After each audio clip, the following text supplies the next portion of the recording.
रास्तार तिरंगा को धरी गर्वर सह चलने गोटे छोट प्रयास। मु दिलीप बेहरा भुवनेश्वर बीजेपी कार्यकर्ता। आज कार्यकर्ता सामूहिक भाव में प्रधानमंत्री नरेंद्र मोदी जो घर घर तिरंगा हर घर तिरंगार कार्यक्रम को निजे प्रधानमंत्री जो कथा कहते साधारण कार्यकर्ता हिसाब से वार्ता को बहन करी रास्तार तिरंगा को धरी गर्वर सह चलने गोटे छोट प्रयास।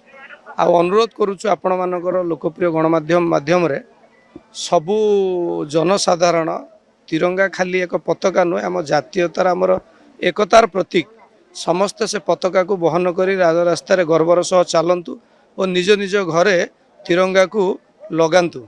ये प्रधानमंत्री नरेंद्र मोदी वार्ता आम अनुरोध करुचु आपण मानक गणमाध्यम माध्यम आउ थे जे समस्ते हर घर तिरंगा कार्यक्रम रे सामिल हुंतु बोली सर्वसाधारण को आम अनुरोध करुचु। देखो तिरंगा आगे लोक हिसाब रो कौन माने नहीं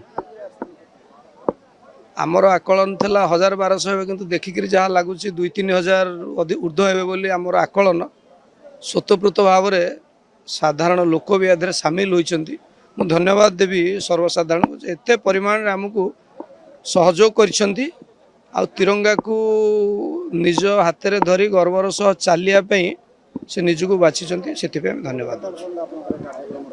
यही जनता मैदान रु जयदेव बिहार छक पर्यंत चलबार देखो ये तो देशर कथा युवपीढ़ी आगामी दिन भारतर भविष्य भारतीयता एकता को जनइबा से माने जानिबा ये हूँ प्रयास सबु शेष आम समस्ते एक यहाँ हूँ प्रधानमंत्री वार्ता। मु जजात केशरी विश्वाल भारतीय जनता पार्टी जिला ओबीसी मोर्चार जनरल सेक्रेटरी। आज जोपरी भाव देशर यशस्वी प्रधानमंत्री माननीय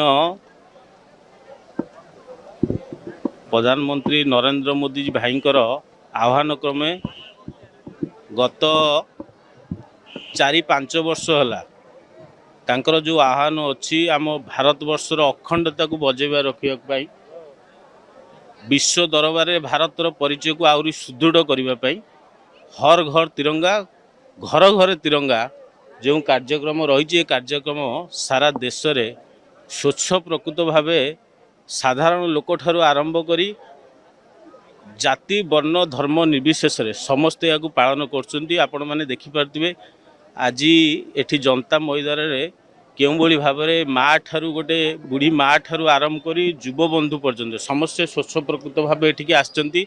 ये तिरंगा को आज ये तिरंगा यात्रा को सफल मंडित करने एवं जो भली भाव में एमानक मनरे उत्साह रही दिने ना दिने प्रधानमंत्री देखिथिबा स्वप्न साकार होबाकू जाउची भारत अखंडतार परिणत होबाकू जाउची एवं लोकमानंकर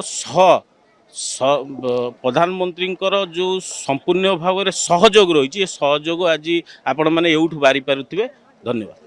जदि आपंक आम भिडी भल लगा तेब आम चैनल को लाइक शेयर सब्सक्राइब करने को जमा भी भूलु नहीं।